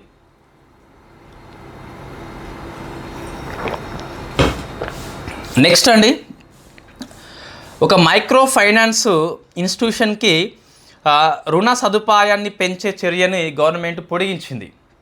దాని పేరు so credit guarantee scheme for micro finance institution 2.0 అని చెప్పేసి పిలుస్తాం. వాస్తవం దీన్ని మార్చి 2026లో మీరు కావాలంటే ఒకసారి మన మ్యాగజైన్ని ఓపెన్ చేయండి, ఎకనామిక్ సెక్షన్కి వెళ్ళండి. ఇది 100% ఉంటుంది. ఏ అప్డేట్స్ మనం మిస్ చేయమండి, సబ్జెక్ట్ అప్డేట్స్ ముఖ్యంగా. ఇది జూన్ వరకు ఉండేది స్కీము. ఇప్పుడు దీన్ని సో సెప్టెంబర్ వరకు పొడిగించిండు. పొడిగిస్తూనే దీని యొక్క లబ్ధి కూడా పొడిగించింది. సో లబ్ధిలో కూడా మనకి మార్పులు వచ్చినాయి. స్కీమ్ యొక్క పథకాన్ని ఎక్స్టెన్షన్ చేసిండ్లు, అర్హతలో కూడా కొంత మార్పులు వచ్చినాయండి. ఇంతకుముందు ఒక మైక్రో ఫైనాన్స్ ఇన్స్టిట్యూషన్ అనేది సో బ్యాంకు నుంచి లోన్ తీసుకున్నప్పుడు ఈ లోన్కి గ్యారంటీ ఇస్తున్నాం మనం. సో గ్యారంటీ ఇస్తున్నాం. అదే క్రెడిట్ గ్యారంటీ స్కీమ్ అని చెప్పేసి పిలుస్తున్నాం. అంటే రుణ హామీ అని చెప్పేసి ఆ మైక్రో ఫైనాన్స్ ఇన్స్టిట్యూషన్ చెల్లించకుంటే గవర్నమెంట్ చెల్లిస్తుంది. దీనికి ఒక కంపెనీ కూడా ఉంటుందండి, అది national credit guarantee trustee company అని చెప్పేసి ఉంటుంది కదా. సో అది ఇన్ఫ్యాక్ట్ గ్యారంటీగా పనిచేస్తుంది, ట్రస్టీ కంపెనీగా పనిచేస్తుంది. అయితే మనకి మార్పు ఏమొచ్చింది అంటే ఈ స్కీమ్ లోపల ఇంతకుముందు 300 కోట్లు ఇచ్చేది, దీన్ని 1000 కోట్లకు పెంచిండండి. 1000 కోట్లకు పెంచిండు. ఇది వచ్చిన మార్పు. 1000 కోట్లు లోన్ తీసుకోవచ్చా అంటే తీసుకోరాదు. ఇక్కడ మళ్ళీ ఆ కంపెనీ వాల్యూ ఏదైతే ఉందో, ఆ సూక్ష్మ రుణ సంస్థ ఏదైతే ఉందో దాని యొక్క పరిమితిలో గరిష్టంగా 20%. సో 20% వరకు లోన్ ఇస్తాం మనం. 100 రూపాయలు దాని కెపాసిటీ ఉంటే 20 రూపాయలు ఇస్తాం. గరిష్టంగా 20% లేదా 1000 కోట్లు, ఏది ఎక్కువైతే అది మనం అప్లికేబుల్ చేస్తాం. సో ఇది వచ్చిన మార్పు అండి. 300 అని చెప్పేసి ఉండే కదా, దీన్ని 1000కి మనం పెంచుకున్నామని చెప్పేసి గుర్తుపెట్టుకోండి. ఈ స్కీమ్ యొక్క ముఖ్య ఉద్దేశం ఏంటి? రుణం ఇవ్వడం కాదు, రుణం ఇచ్చిన రుణానికి బ్యాంకులకి హామీగా ఉండటము. సో ఇది గుర్తుపెట్టుకోండి. ఇది NCGTC అని చెప్పేసి నోడల్ ఏజెన్సీగా పనిచేస్తుంది. ఇది ఒక మనకు వచ్చిన అప్డేట్ అండి. ఇంకోటి నాన్ బ్యాంకింగ్ సెక్టార్ అని చెప్పేసి మనం డిస్కస్ చేసిన మన బ్యాంకింగ్ పాఠం లోపల ఇప్పుడు ఒక ముఖ్యమైన అంశం మనకి వార్తల్లో ఉంది. రూరల్ ఎలక్ట్రిఫికేషన్ కార్పొరేషన్ అనే సంస్థ పవర్ ఫైనాన్స్ కార్పొరేషన్లో విలీనం అయిపోయింది. ఇది రాష్ట్రపతి గారు ఆమోదించారు. సో పవర్ ఫైనాన్స్ కార్పొరేషన్ అనేది ఒక నాన్ బ్యాంకింగ్ ఫైనాన్స్ కార్పొరేషన్. 1986లో ఇది ఏర్పాటైంది. సో మనం మొన్న యూపీఎస్సీ క్వశ్చన్ అండి ఇది, మనం డిస్కస్ చేసినాం బ్యాంకింగ్కి నాన్ బ్యాంకింగ్కి డిఫరెన్సెస్ ఏముంటాయని చెప్పేసి. ఇప్పుడు మరింత కొంచెం దానికి యాడ్ చేస్తున్నాం, అంటే టేబుల్ ఫార్మాట్ లోపల. మనం బ్యాంకింగ్లో డిస్కస్ చేసినాము, నాన్ బ్యాంకింగ్లో డిస్కస్ చేసినాం కదా, ఇప్పుడు అన్ని అంశాలను ఒక దగ్గర రాద్దాం ఒకసారి. మనం టేబుల్ ఫార్మాట్లో డిస్కస్ చేయలేదు, బట్ ఎందుకో ఇది ఆ క్వశ్చన్ చూస్తే ఇట్లా డిస్కస్ చేస్తే మీకు మరింత యూస్ఫుల్ అవుతుందని చెప్పేసి అనిపించింది. సో దీనికి బ్యాంకింగ్ని ఆర్బీఐ కంట్రోల్ చేస్తుందా? ఎస్, చేస్తుంది. నాన్ బ్యాంకింగ్ ఉంటే ఆర్బీఐ కంట్రోల్ చేస్తుందండి, కంట్రోల్ చేస్తుంది. లైసెన్స్ తీసుకోరు, బట్ కంట్రోల్ చేస్తుంది. 1949 ఆర్బీఐ రెగ్యులేషన్ యాక్టింగ్ అని చెప్పేసి ఉంది కదా మనకు, దాని ప్రకారం కంట్రోల్ చేస్తే, ఇక్కడనేమో 1934 ఆర్బీఐ యాక్ట్ అని చెప్పేసి పిలుస్తాం, దీని ప్రకారము సో కంట్రోల్ చేస్తుంది. దాంతోపాటు కంపెనీ యాక్ట్ ఏదైతే ఉందో కంపెనీ యాక్ట్ కూడా కంట్రోల్ చేస్తుంది. Not only RBI but also company act కూడా కంట్రోల్ చేస్తుంది. నెక్స్ట్ నేను రాసిన నోట్స్లో మళ్ళీ మీరు చెక్ చేయండి, యూపీఎస్సీ ఎగ్జామ్ కంటే ముందే మనం డిస్కస్ చేసినాం. నాన్ బ్యాంకింగ్ సంస్థలు అనేవి ప్రజల నుంచి డిమాండ్ డిపాజిట్లు స్వీకరించవు. డిమాండ్ డిపాజిట్ అంటే ఈ సేవింగ్ ఉంటాయి కదా, సో వాటిని స్వీకరించవు. ఒకసారి మీరు బ్యాంకింగ్ సెక్టర్లోకి వెళ్ళి చూడండి, ఈ పాయింట్ ఉంటుంది. యూపీఎస్సీ ప్రిలిమ్స్లో క్వశ్చన్ వచ్చింది. సో మీకు బ్యాంకులు కంపల్సరీ డిమాండ్ డిపాజిట్ని స్వీకరిస్తాయి. There is no demand deposit కాబట్టి there is no insurance. Example నేనున్నా అండి, ఒక 6 lakhsని బ్యాంకులో దాచుకున్నా, బ్యాంకు దివాలా తీసింది, సో బ్యాంక్ యొక్క లైసెన్స్ని ఆర్బీఐ రద్దు చేసింది అనుకోండి. సో నా 6 lakhకి ఎవరు గ్యారంటీ అని చెప్పేసి చూస్తే yes, there is a scheme, deposit insurance credit guarantee scheme అని చెప్పేసి ఉంటుంది. ఒక 5 lakhs వరకు ఉంటుంది. ఇంట్రెస్ట్ ప్లస్ ప్రిన్సిపల్ అమౌంట్ కలిపి 5 lakhs వరకు మనకి రిటర్న్ వస్తాయి. మిగతా 1,00,000 మనము దేవుని హుండీలో వేసినట్టు అని చెప్పేసి నేను రాసిన, అదే ప్రశ్న మనకు వచ్చింది. సో వీటికేమో deposit insurance credit guarantee corporation ప్రకారం 5 lakhs ఇన్సూరెన్స్ వర్తించాలి, దీనికి వర్తించదు. సో ఇవి 2 క్వశ్చన్స్ మనకి ఎగ్జామ్లో వచ్చినాయండి యూపీఎస్సీ ప్రిలిమ్స్లో. మీరు చెక్ చేయండి నోట్స్ అండ్ ఎగ్జామ్ పేపర్. మనకి డెబిట్ కార్డులు ఉంటాయి, ఇక్కడ ఉండవు. There is no saving account, there is no debit card. So cheques జారీ చేస్తుంది, చెక్కులు జారీ చేయదు, అంటే క్లియరింగ్ ఏజెన్సీగా పనిచేయదు, పేమెంట్ సెటిల్మెంట్స్ చేయదు. సో క్రెడిట్ కార్డ్స్ ఉంటాయి, క్రెడిట్ కార్డ్స్ కూడా ఉంటాయి. వై? బికాస్ నాన్ బ్యాంకింగ్ కూడా లోన్ ఇస్తుంది కాబట్టి క్రెడిట్ కార్డ్స్ కూడా ఉంటాయి. సో ఇక్కడ సిఆర్ఆర్ ఎస్ఎల్ఆర్ అనేవి ఫాలో కావాలి, ఇవి ఫాలో కావాల్సిన అవసరం లేదు. సిఆర్ఆర్ అనేది లేదు, కానీ ఎస్ఎల్ఆర్ అనేది కంపల్సరీ. ఆర్బీఐ చెప్తే ఫాలో కావాలి, లేకుంటే ఫాలో కావద్దు. So conditions apply. సిఆర్ఆర్ అవసరం లేదు, కానీ ఎస్ఎల్ఆర్ విషయంలో ఆర్బీఐ నామ్స్, స్పెషల్ నామ్స్ ఇస్తే మనకి ఇవ్వచ్చు అండి. ఎఫ్డిఐ 74 ఉంది, ఎఫ్డిఐ వచ్చేసి ఇక్కడ 100 అని చెప్పేసి పిలుస్తాం. ఇట్లా రాసుకుంటే మనకి ఈజీగా ఆన్సర్ చేయవచ్చు. బట్ మనం ఇవన్నీ డిస్కస్ చేసినాము, టేబుల్ ఫార్మాట్లో చేయలేదు, ఇది మనం డిస్కస్ చేసినాము ఆల్రెడీ మనం. సో ఇది వచ్చిన అప్డేట్ మనకి బ్యాంకింగ్ సెక్టర్ విషయంలో పనికి వస్తుందండి. అందుకే అప్డేట్స్ని మనము స్టార్టింగ్తో కలిపి చదివినప్పుడు ద బెస్ట్ నోట్స్ వస్తుంది. సో మీ అన్ని అప్డేట్స్ సెప్టెంబర్ 15లోగా అయిపోతాయండి, కంపల్సరీ అయిపోతాయి. ఓకే, నెక్స్ట్ ఈ ఇండియా జీడిపిని కొన్ని ఆర్థిక సంస్థలు అంచనా వేస్తాయి. అన్నిటిని మనం డిస్కస్ చేయము, వరల్డ్ బ్యాంక్ కాబట్టి డిస్కస్ చేస్తాం మనం. సో గ్లోబల్ ఎకనామిక్ ప్రాస్పెక్ట్ అనే రిపోర్ట్ ప్రకారము ఇండియా జీడిపి 26-27కు గాను 7.6 అని చెప్పేసి అంచనా వేసింది. 6.6 అని చెప్పేసి. సో నెక్స్ట్ ఇయర్కి 7.2 అని చెప్పేసి అంచనా వేసింది. అదే గ్లోబల్ జీడిపి చూస్తే 2026లో 2.5 ఉంటే 27 ఇయర్లో 2.8 అని చెప్పేసి ఇది గ్లోబల్ జీడిపి అండి. వరల్డ్ జీడిపి ఇది మనదని చెప్పేసి అంతగా అవసరం లేదు, ఎగ్జామ్లో ఏం రావట్లేదు, స్కిప్ చేయండి. సో నెక్స్ట్ మనకి సిలబస్లో గ్రూప్ 2 సిలబస్లో టీజీపీఎస్సీ వాళ్ళకి కావచ్చు, ఏపీపీఎస్సీ వాళ్ళకి కావచ్చు, క్యాపిటల్ మార్కెట్ అని చెప్పి సిలబస్లో లేదు.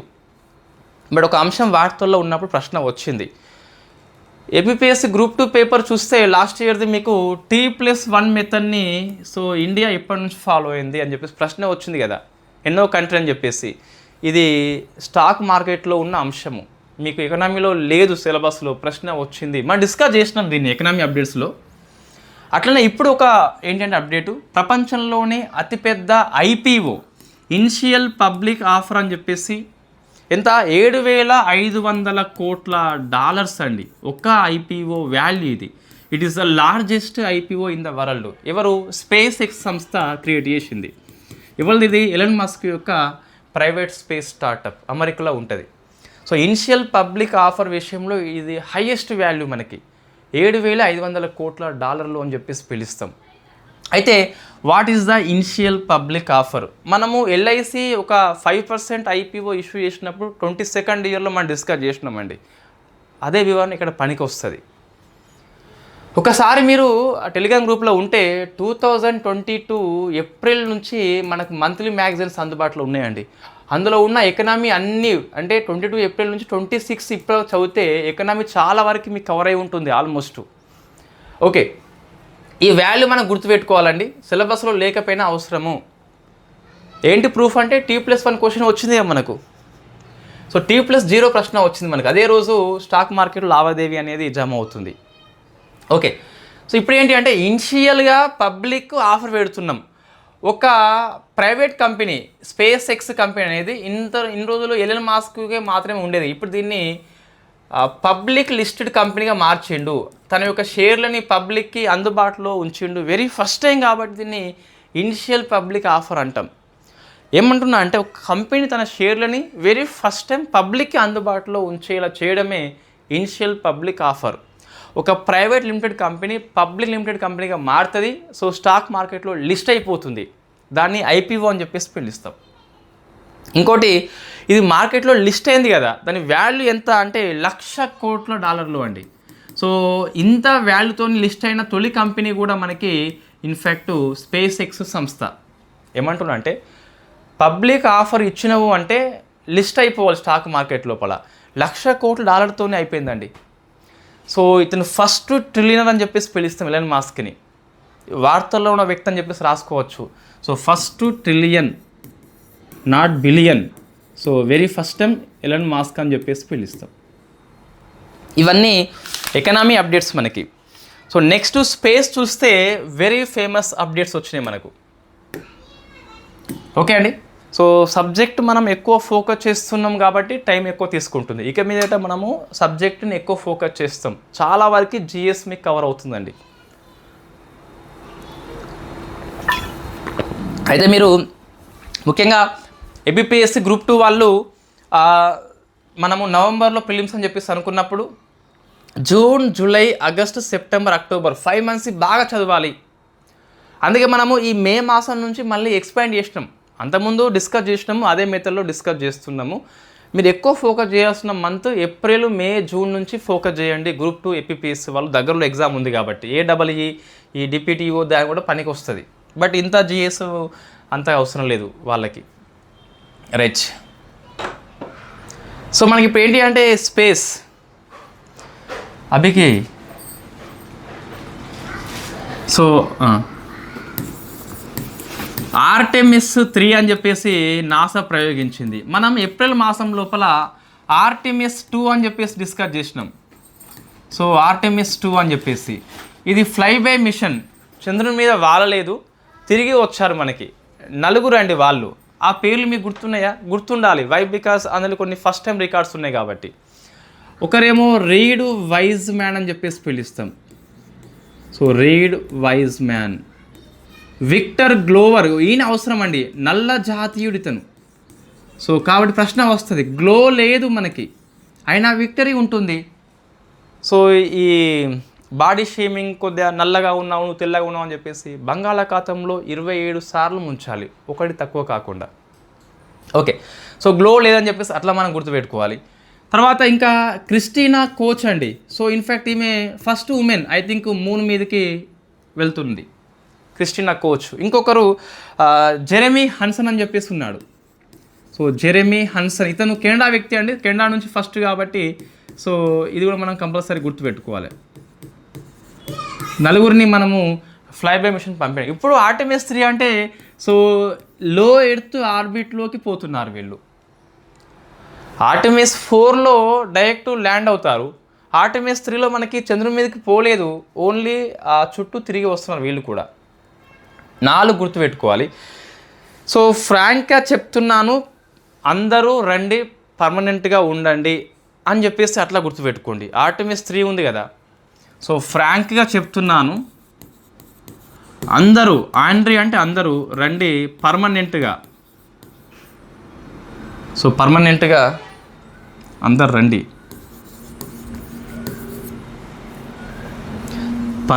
పర్మిటాను అని చెప్పేసి ఇట్లా గుర్తుపెట్టుకోండి. ఇంకా 4 పేర్లు మనకు అవసరం అండి. సో ఫుల్ నేమ్స్ కావాలంటే మీరు గ్రూప్ 1 ఎగ్జామ్ రాస్తలేరు, గ్రూప్ 2 ఎగ్జామ్ రాస్తున్నారు కాబట్టి 4 ఆప్షన్స్ గుర్తుపెట్టవచ్చు. ఫుల్ నేమ్స్ కావాలంటే ఫ్రాంక్ రూబియో అనట, ఈ ఆండ్రీ డగ్లస్, పర్మిటానో లూకా, ర్యాండీ బ్రెస్నిక్ అని చెప్పేస్తుంది. ఇట్లా అవసరం లేదు. సో ఫ్రాంక్గా అందరు రండి పర్మనెంట్గా ఉండండి అని చెప్పేసి మనం మూన్ మీదకి ఆహ్వానిస్తున్నాం. అట్లా గుర్తుపెట్టుకోవచ్చు, మనకేముందండి. ఓకే, సో ఇది 4కి ఒక బ్యాకప్ కూడా ఉన్నట్టు, ఆయన పేరు బాబు హైన్స్ అని చెప్పేసి. సో బాబు కాబట్టి బ్యాకప్ పెట్టేశారు అతన్ని. ఇన్ఫ్యాక్ట్ వీళ్ళని ఇవి 2 కూడా మనకి స్పేస్ లాంచ్ సిస్టమ్ అని చెప్పేసి రాకెట్ ఉంది కదా, సో రాకెట్ ద్వారా ప్రయోగించారు. ఇది నాసా యొక్క పవర్ఫుల్ రాకెట్. మనకి GSLV MK3 లేదా LVM3 మన పవర్ఫుల్ రాకెట్ అయితే, లాంగ్ మార్చ్ 5 అయితే ఉందో చైనా యొక్క పవర్ఫుల్ రాకెట్. ఈ ఏరియన్ 6 అని చెప్పేసి ఉంది కదా, ఇదేమో యూరోపియన్ స్పేస్ ఏజెన్సీ యొక్క పవర్ఫుల్ రాకెట్. ఈ H3 రాకెట్ ఏమో జపాన్ యొక్క పవర్ఫుల్ రాకెట్. అట్లనే నాసాది స్పేస్ లాంచ్ సిస్టమ్ అని చెప్పేసి పిలుస్తాం. ఓకే, సో ఇది very famous current affairs. I think నాకు తెలిసి దీనికంటే ఇదే ఎక్కువ వస్తుందండి. లాస్ట్ మంత్ ఏప్రిల్లో డిస్కస్ చేసిన వస్తుంది. Why? Because there is a black community, there is a women, కాబట్టి చెప్పలేం మనం. తర్వాత మనకి ఈ ప్రైవేట్ స్పేస్ సెక్టార్ యొక్క ప్రోత్సాహం కోసం అని చెప్పేసి మనము ఒక సంస్థ ఏర్పాటు చేసుకున్నాం. అది ఇన్స్పేస్. మనం డిస్కస్ చేసినాం చాలాసార్లు ఈ NSIL సంస్థకి ఈ ఇన్స్పేస్కి మధ్య తేడా ఏంటని చెప్పేసి. ఇన్స్పేస్ ప్రైవేట్ రంగం యొక్క ప్రోత్సాహం కోసం అంతరిక్షంలో పనిచేస్తుంది మనకి ఇన్స్పేస్. ఇప్పుడు ఇది ఒక ఫండ్ మనకు ఉన్నదండి. సో దాని పేరు టెక్నాలజీ అడాప్షన్ ఫండ్ అని చెప్పేసి. టెక్నాలజీ అడాప్షన్ ఫండ్ అంటే ప్రైవేట్ స్పేస్ స్టేషన్కి హెల్ప్ చేస్తుంది. సో 3 సంస్థలను ఎంపిక చేసిందండి. ఆ 3 గుర్తుపెట్టుకోవాలి. ఒకటేమో take me to space company, ఇది హైదరాబాద్లో ఉంటుందండి. ఇక 2 కంపెనీలు బెంగళూరు అవి. ఒకటేమో ఆస్ట్రోబేస్ అని చెప్పేసి ఉంది. సో ఇవి గుర్తుపెట్టుకోవాలండి, ప్రశ్న వస్తుంది. ఇటీవల టెక్నాలజీ అడాప్షన్ ఫండ్ కింద ఇన్స్పేస్ వేట్ని ఎంపిక చేసింది. 1, 2, 3, 4 ఆప్షన్లో ఉండొచ్చు కదా. సో ఆస్ట్రోబేస్ మీకు ఇది హైదరాబాద్ సంస్థ తెలుసు ఆల్రెడీ, ఆస్ట్రోబేస్ కాబట్టి ఈజీ గుర్తుంటుంది. ఇంకోటేమో శాటాస్యూర్ అని చెప్పేసి ఉంది. సో శాటాస్యూర్, ఇవి 3 గుర్తుపెట్టుకోవాలన్నా అంటే ఎస్ గుర్తుపెట్టుకోవాలి. వై? బికాస్ ప్రైవేట్ రంగం యొక్క ప్రోత్సాహం కోసము ఇన్స్పేస్ చాలా మెజర్స్ తీసుకుంటుంది. అందులో ఫేమస్ మెజర్ ఈ టెక్నాలజీ అడాప్షన్ ఫండ్ కాబట్టి ఏ సంస్థలను ఎంపిక చేసిందని చెప్పేసి take me to space Hyderabad, astro space అని చెప్పేసి, ఇంకోటి శాటాస్యూర్ అని చెప్పేసి. ఇవి 2 బెంగళూరు యొక్క సంస్థలు, అదేమో మన తెలంగాణ యొక్క సంస్థ. ఇవి మన స్పేస్ అప్డేట్స్ అండి. సో నెక్స్ట్ మనం డిస్కస్ చేస్తాము. ఇన్ఫ్యాక్ట్ డిఫెన్స్ కూడా ఉంది, కొన్ని కరెంట్ అఫైర్స్ మనకు. తర్వాత ఈ సైన్స్ అండ్ టెక్నాలజీలో కొన్ని కరెంట్ అఫైర్స్ ఉన్నాయి, అవార్డ్స్ ఉన్నాయి, కొన్ని రిపోర్ట్స్. ఈ గ్లోబల్ పీస్ రిపోర్ట్ అని వచ్చింది. సో మాకు చిన్న వర్క్ ఉంది అండి. సో నేను ఒక 2 అంశాలను చెప్పేసి ఆపేస్తాను. కజిన్ బ్రదర్ది 5th డే ఈరోజు, అన్ఫార్చునేట్లీ చనిపోయాడు. సో మనకి వర్క్ ఉంది కాబట్టి నేను రేపు మనం డిస్కస్ చేద్దాము. మీకు టెలిగ్రామ్ గ్రూప్లో మొత్తం నోట్స్ షేర్ చేస్తాను, ఒకసారి మీరు చదవండి, అవి అర్థమవుతాయి. అవార్డ్స్, రిపోర్ట్స్, నియామకాలు, పర్సన్సే ఉన్నాయి, అర్థమవుతాయి. ఓకేనా? సో మీకు G7 సమ్మిట్ వచ్చేసి డిస్కస్ చేద్దాము, ఈ బ్రిక్స్ డిస్కస్ చేసి మనం ఆపేద్దాం. సో ఇంకా అప్డేట్స్ ఉన్నాయి ఈ సైన్స్ అండ్ టెక్నాలజీలో, డిఫెన్స్లో, బట్ అవి రిపీట్ అయిన అంశాలు. ఫర్ ఎగ్జాంపుల్ C-295 రవాణా విమానము తొలి పరీక్ష విజయవంతమైంది. మనం డిస్కస్ చేయలేదండి, డిస్కస్ చేసినాం మనం. ఎయిర్ బస్ సంస్థ సో మన ఇండియా లోపల వడోదరలో ఏర్పాటు చేస్తున్నామని చెప్పేసి అటువంటివి ఉన్నాయి. ఇంకోటి హంగోర్ అని చెప్పేసి ఒక జలంతర్గామి పాకిస్తాన్కి చైనా అందించింది, మనం డిస్కస్ చేసినాం అది ఇంతకుముందు. సో మళ్ళీ వార్తల్లో వచ్చింది. ఓకేనా? సో G7 సమ్మిట్ ఇది 52nd ఐ థింక్. ఎస్, 52వది మనకి ఫ్రాన్స్ హోస్ట్ చేస్తుంది. ఫ్రాన్స్లో ఇవాన్ అనే city, so EVN I think. ఇది జెనీవా సరస్సు ఒడ్డున ఉంటుందట. ఇది 2వసారి కండక్ట్ చేస్తుందండి. సో థీమ్ ఏంటని చెప్పి చూస్తే రీబిల్డింగ్ గ్లోబల్ ఎకనామిక్ ఇంబ్యాలెన్స్. ఈ థీమ్ కంపల్సరీ అవసరం మనకి. రీబిల్డింగ్ గ్లోబల్ ఎకనామిక్ ఇంబ్యాలెన్స్ అంటే ఈ global geo politics, Israel versus Iran అవన్నీ ఉన్నాయి మనకు. సో అమెరికా ఇరాన్ కావచ్చు, లేదా రష్యా ఉక్రెయిన్ కావచ్చు, వీటన్నిటి కారణంగా గ్లోబల్ ఎకనామిక్లో ఇంబ్యాలెన్స్ వచ్చింది కాబట్టి రీబిల్డింగ్ చేయాలని చెప్పేసి థీమ్ అనేది తీసుకున్నాం. ఓకే, సో ఇంకా అవుట్కమ్స్ ఏంటి, మనకు సమ్మిట్ పూర్తి కాలేదు, అవుట్కమ్స్ అప్పుడు డిస్కస్ చేద్దాం. అయితే మీకు ఈ ఐఆర్ విషయంలో కరెంట్ అఫైర్స్లో ఒక టాపికే మీకు ఉన్నది. టీజీపీఎస్సీ వాళ్ళకు 15 టాపిక్స్ కదా, అందులో ఒక అంశము ఐఆర్. సో ఈ ఐఆర్ని మనము ఎట్లా డిస్కస్ చేస్తాము అంటే, ఇది సమ్మిట్లో డిస్కస్ చేయొద్దు మనము. సమ్మిట్ కాదు ఇది, G7 కూటమి, బ్రిక్స్ సమ్మిట్ కాదు మనకి, బ్రిక్స్ సంస్థ అని చెప్పేసి మనము అప్డేట్స్ని స్టార్టింగ్ పోర్షన్ని కలిపి చదవాలి. మీరు ఏదైనా పేపర్ తీసుకోండి, ఈ రిలేషన్స్ ఇంటర్నేషనల్ ఏవైతే ఉన్నాయో 3-4 క్వశ్చన్స్ వస్తాయి కదా. 2 క్వశ్చన్స్ ఈ G7 కావచ్చు, G20 కావచ్చు, బ్రిక్స్ కావచ్చు, లేకుంటే మనకి షాంఘై సంస్థ కావచ్చు, సార్క్ కావచ్చు, ఏషియన్ కావచ్చు, గల్ఫ్ కోఆపరేషన్ కౌన్సిల్ కావచ్చు, ఆఫ్రికన్ యూనియన్ కావచ్చు, యూరోపియన్ యూనియన్ కావచ్చు, IBSA కావచ్చు, ఇటువంటివి మీకు వస్తాయండి. ఒక 2 క్వశ్చన్స్ దాని మీదనే వస్తాయి. UNO అనుబంధ సంస్థలు కావచ్చు. మీకు ఒక పెద్ద వీడియో హనీజీస్ అకాడమీలో ఉన్నదండి, ఒక 3 hours ఏమో ఉంటుంది. మీకు స్టార్టింగ్ పోర్షన్ని అదేవిధంగా కరెంట్ అప్డేట్స్ని కలిపి చెప్పినాం మనం. G7 అంటే ఏంటి చెప్పినాము, ఏర్పాటు ఇలా అయిందని చెప్పేసి, దాంతోపాటు G7 యొక్క సమ్మిట్స్ అప్డేట్స్ డిస్కస్ చేసినాం మనం. అదేవిధంగా మళ్ళీ ఈ జూన్ అయిపోయిన తర్వాత 2024 వీడియో మీకు మొత్తం 1 year అందుబాటులో ఉంది కదా. సో 25 and 26 జూన్ వరకు కలుపుకొని ఒక వీడియో చేద్దాం మనం, ఒక పెద్ద వీడియో చేద్దాం మనం. రైట్, ఇప్పుడు అవుట్కమ్స్ అనేది మనం డిస్కస్ చేస్తలేం కదా. G7 ఎలా ఏర్పడిందంటే 1973లో వాస్తవంగా ఈ చమురు సంక్షోభం వస్తుంది తెలుసు మనకు ఆల్రెడీ. అప్పుడు ఫ్రాన్స్ అధ్యక్షుడు పిలుపునిచ్చిండు, దాని మేరకు ఒక G6 కంట్రీస్ అని చెప్పేసి తొలిసారిగా మీటింగ్ పెట్టుకున్నాయి. అందులో కెనడా మాత్రం ఉండదు. సో కెనడా వచ్చేసి లాస్ట్ జాయిన్ అయిపోయింది, అది G7గా మారిపోయింది మనకి. తర్వాత G7కి రష్యా యాడ్ అయింది, సో G8గా మారిపోయింది. మళ్ళీ 2014లో ఏమైంది అంటే రష్యా అనేది క్రిమియాని ఆక్రమించింది, ఉక్రెయిన్లో అంతర్భాగం అది. అప్పుడు రష్యాని బయటకు వెళ్ళగొట్టిండ్రు. సో G8 మైనస్ రష్యా కాస్త G7గా మారింది. సో G7 కంట్రీస్ అనేవి ఇండస్ట్రియల్ డెవలప్డ్ కంట్రీస్ అని చెప్పేసి పిలుస్తాం. ఇన్ఫ్యాక్ట్ అవి ఏంటని చెప్పేసి చూస్తే ఏంటి మనకు, సో అమెరికా ఉంటుంది, చూస్తే తెలుస్తా ఆటోమేటిక్గా. బ్రిటన్ ఉంటుంది, ఫ్రాన్స్ ఉంటుంది, సో రష్యా లేదు ఇప్పుడు, ఇటలీ ఉంటుంది, జపాన్ ఉంటుంది, కెనడా ఉంటుంది, ఇంకేముంటాయండి, సో జర్మనీ ఉంటుంది. సో 7 కంట్రీస్ మనకి. స్టార్టింగ్లో 6 ఉండే, సో కెనడా వచ్చేసింది, G7గా మారిపోయింది. సో అదొకటి మైండ్లో పెట్టుకోండి.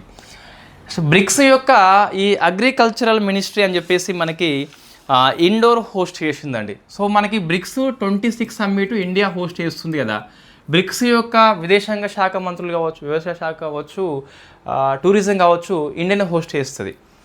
ఇప్పుడు అగ్రికల్చర్ మినిస్ట్రీ అని చెప్పేసి ఇండోర్ హోస్ట్ చేసింది, సో స్టేట్ ఆఫ్ మధ్యప్రదేశ్. అయితే ఈ అవుట్కమ్స్ వెరీ ఫేమస్ అండి. ఆ సిటీస్ మనకి గుర్తుపెట్టుకోవాలి. మీరు ఏబిపిఎస్, టీజీపీఎస్, యూపీఎస్ ఫోకస్ చేయండి ఒకసారి కరెంట్ అఫైర్స్లో. ఏదైనా ఇండియా హోస్ట్ చేస్తుంది ఒక సమ్మిట్ని, G20 కావచ్చు, లేకుంటే బ్రిక్స్ కావచ్చు. ఇట్లా హోస్ట్ చేసినప్పుడు కొన్ని సెంటర్స్ మనం ఏర్పాటు చేసుకుంటాం, వాళ్ళకి హెల్ప్ చేద్దామని చెప్పేసి. గ్లోబల్ సౌత్ కావచ్చు, సో వాళ్ళకి హెల్ప్ కోసం అని చెప్పేసి ఇండియాలో కొన్ని సెంటర్స్ మనం ఏర్పాటు చేస్తామండి. ఆ సెంటర్స్ విషయంలో చాలాసార్లు ప్రశ్న వస్తుంది. సో మనం ఎగ్జామ్ మీద ఫోకస్ చేయాలి. క్వశ్చన్స్ ఎలా వస్తున్నాయని చెప్పేసి అది అర్థం చేసుకుంటే మనం ఈజీగా ఈ ఆర్టికల్స్ని ఐడెంటిఫై చేయవచ్చు. మనం ఎగ్జామ్ ఫోకస్తో చేయవచ్చు. ఏమంటున్నంటే ఈ వ్యవసాయం విషయంలో ఈ బ్రిక్స్ దేశాలకు గెలిపేద్దామని చెప్పేసి ఒక 3 సెంటర్స్ మనం ఏర్పాటు చేస్తున్నాం. ఫస్ట్ అనేది ఆగ్రో.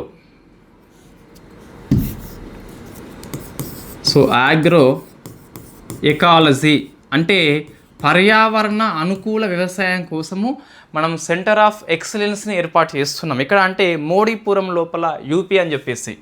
సో మోడీపురం గుర్తుపెట్టుకోవాలి, మోడీపురం యూపీలో ఉంటుంది అది. సో ఆగ్రో ఎకాలజీ కోసం అని అంటే పర్యావరణ అనుకూల వ్యవసాయం కోసము మోడీపురం లోపల ఒక సెంటర్ ఆఫ్ ఎక్సలెన్స్ని ఏర్పాటు చేస్తున్నాం. అయిపోయింది. సెకండ్ది డిజిటల్ అగ్రికల్చరల్, అంటే ఈ సాంకేతికత ఎక్కువ ఉపయోగించాలని చెప్పేసి దీనికోసం మనము ఢిల్లీ ఐఐటిలో ఏర్పాటు చేస్తున్నాం. ఇవి 3 సెంటర్స్ కంపల్సరీ గుర్తుపెట్టుకోవాలండి. ఢిల్లీ ఐఐటిలో ఏర్పాటు చేస్తున్నాం.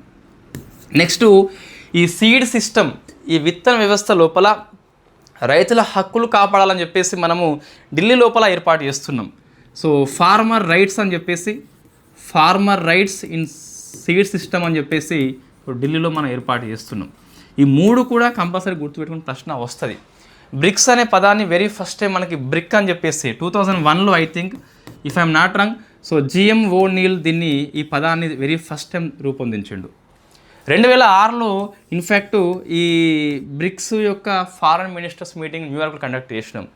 అయినప్పటికీ 2009లో ఫస్ట్ బ్రిక్స్ యొక్క అఫీషియల్ మీటింగ్ జరిగింది. 2010లో దీనికి సౌత్ ఆఫ్రికా యాడ్ అయింది కాబట్టి ఆ బ్రిక్ అనేది బ్రిక్స్గా మారిపోయింది. I mean Brazil, Russia, India, China, south Africa అని చెప్పేసి పిలుస్తాం. మొత్తం 5 కంట్రీస్. 2024లో ఏమైంది అంటే ఈ ఇన్ఫ్యాక్ట్ మనకి ఒక 4 కంట్రీస్ కొత్తగా వచ్చినాయండి. అవి Iran, Ethiopia, Egypt and UAE. 25లో బ్రెజిల్ కండక్ట్ చేసిన దాంట్లో ఇండోనేషియా అని చెప్పేసి వచ్చింది. సో మొత్తం ఇవి 4 + 5 10. Where is the Saudi Arabia అంటే 24లో వస్తా అని చెప్పింది కానీ కన్సెంట్ ఇవ్వలేదు, ఇంకా చేరలేదు. బ్రిక్స్ సమ్మిట్కి హాజరవుతుంది కానీ సభ్యత్వ హోదాలో హాజరు కావట్లేదు. వాళ్ళు వెనక్కి తీసుకున్నారు కాబట్టి Saudi Arabia not including in bricks members. ఇది కరెంట్ అఫైర్స్ అండి. మనకి ఇంకా చాలా అప్డేట్స్ ఉన్నాయండి. నేను టెలిగ్రామ్లో పోస్ట్ చేస్తాను, ఒకసారి మీరు చదవండి. అర్థం కాంది కామెంట్ చేయండి, నేను రేపటి వీడియో డిస్కస్ చేద్దాము. C-295 రవాణా విమానం అని డిస్కస్ చేయలేదా అండి? చాలాసార్లు వచ్చింది అది. సరౌండింగ్ కర్సేర్ అని చెప్పేసి ఒక sea drone America very first time ప్రయోగించింది, డిస్కస్ చేద్దాం మనం నెక్స్ట్ క్లాసులో. హంగోర్ జలంతర్గామి చైనా అనేది పాకిస్తాన్కి ఇవ్వడం జరిగింది.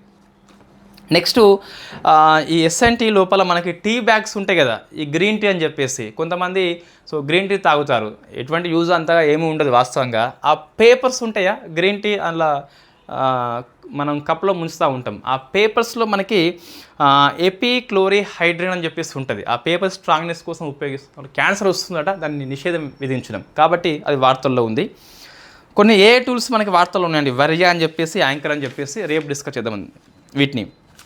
నెక్స్ట్ ఈ జాగ్రేఫ్ లోపల మనకి వినిమయ అని చెప్పేసి ఒకటి ఉన్నదండి. వినిమయ అంటే ఈ ఓడరేవులు, కార్గో సేవల యొక్క డిజిటల్ ప్లాట్ఫామ్ పేరే వినిమయ అని చెప్పేసి పిలుస్తాం. గవర్నమెంట్ స్కీమ్స్ లోపల రిసా స్టోర్, ఈ ట్రైబల్ పీపుల్స్ యొక్క హ్యాండ్ క్రాఫ్ట్ ఏవైతే ఉన్నాయో వాటిని ఎగ్జిబిట్ చేస్తాం. ట్రైఫెడ్ సంస్థ అమలు చేస్తుంది, దీన్ని రిసా స్టోర్ అని చెప్పేసి పిలుస్తాం. మీకు ఆది మహోత్సవం ఉంది కదా, అటువంటి సేమ్ ఇది. నెక్స్ట్ ఈ మస్కట్ ప్లాన్ ఆఫ్ యాక్షన్ అని చెప్పేసి ఒకటి ఉన్నది వార్తల్లో, మనం డిస్కస్ చేయాలి అది రేపు. సంగీత్ నాటక అకాడమీ అవార్డ్స్ అని చెప్పేసి ఉన్నాయి అవార్డ్స్ లోపల. నెక్స్ట్ గ్లోబల్ పీస్ ఇండెక్స్ అని చెప్పేసి రిపోర్ట్స్లో ఉన్నది. రోడ్ యాక్సిడెంట్ రిపోర్ట్స్ అని చెప్పేసి ఇంకో రిపోర్ట్ ఉన్నది. ఫీఫా వరల్డ్ కప్ స్టార్ట్ అయింది కదా, అయితే మనము ఎండింగ్ మీకు జూలైలో అయిపోద్దండి, అప్పుడు డిస్కస్ చేద్దాం. అయితే నోట్స్లో ఏముందంటే యూఎస్ఏ, మెక్సికో, కెనడా అనేవి హోస్ట్ చేస్తున్నాయి. మొత్తం 48 టీమ్స్ వెరీ ఫస్ట్ టైం పెద్ద జట్లు హాజరవుతున్నాయి. తొలిసారి కేప్ వర్ది, జోర్డన్, ఉజ్బెకిస్తాన్, కురాక్ అని చెప్పేసి 4 కంట్రీస్ అనేవి తొలిసారిగా ఆడుతున్నాయి.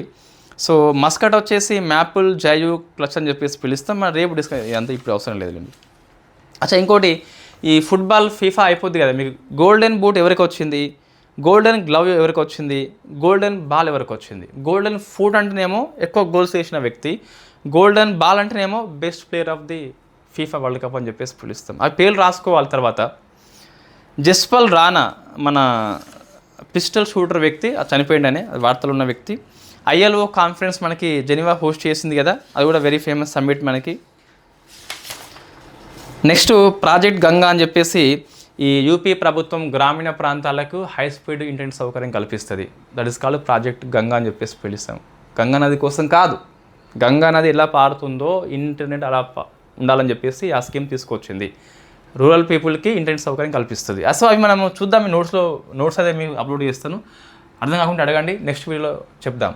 సో ఇది మీకు జూన్ తర్వాత సో ఒక నిమిషం అండి. సో మన జూన్ తర్వాత 2025 12 మంత్స్ అండ్ 26లో 6 మంత్స్, ఈ 18 మంత్స్ అప్డేట్స్ మనము కరెంట్ అఫైర్స్ కోర్స్లో డిస్కస్ చేద్దాము. అది మీకు చాలా బాగా పనికి వస్తుంది. అండ్ ఏడబ్ల్యూఈ డిప్యూటీఓ ఎగ్జామ్స్ ఉన్నాయి కదా, దానికోసం పనికి వస్తుందండి. అయితే 26లో ఉన్న 6 మంత్స్ బాగా ఫోకస్ చేస్తాము. ఇక్కడ ఇయర్లీ మనకి వన్సే వస్తాయి కొన్ని అవార్డ్స్, కొన్ని రిపోర్ట్స్, సబ్జెక్ట్లో కొన్ని అప్డేట్స్ మనము కంపల్సరీ చదవాలి వాటిని. అటువంటి వాటిని మాత్రమే ఇక్కడ తీసుకుంటామండి. ప్రతి అంశం తీసుకోం మనం ఇక్కడ. సబ్జెక్ట్లో సిలబస్లో మార్పు అన్న వచ్చి ఉండాలి మీకు, లేకుంటే ఆ రిపోర్టు ఇయర్కి వన్స్ ఇస్తారు. ఈ ఇయర్లో ఇంతవరకు ఇవ్వలేదు, ఇక్కడ ఇచ్చారు. నోబెల్ అవార్డ్స్ ఉంది కదా, మీకు అక్టోబర్లో ఇస్తాం మనము. సో ఇక్కడ ఇచ్చిన ఇక్కడ ఇయర్లీ కాబట్టి వాటిని ఫోకస్ చేస్తాం మనం అట్లా. ఓకేనా? So thank you very much.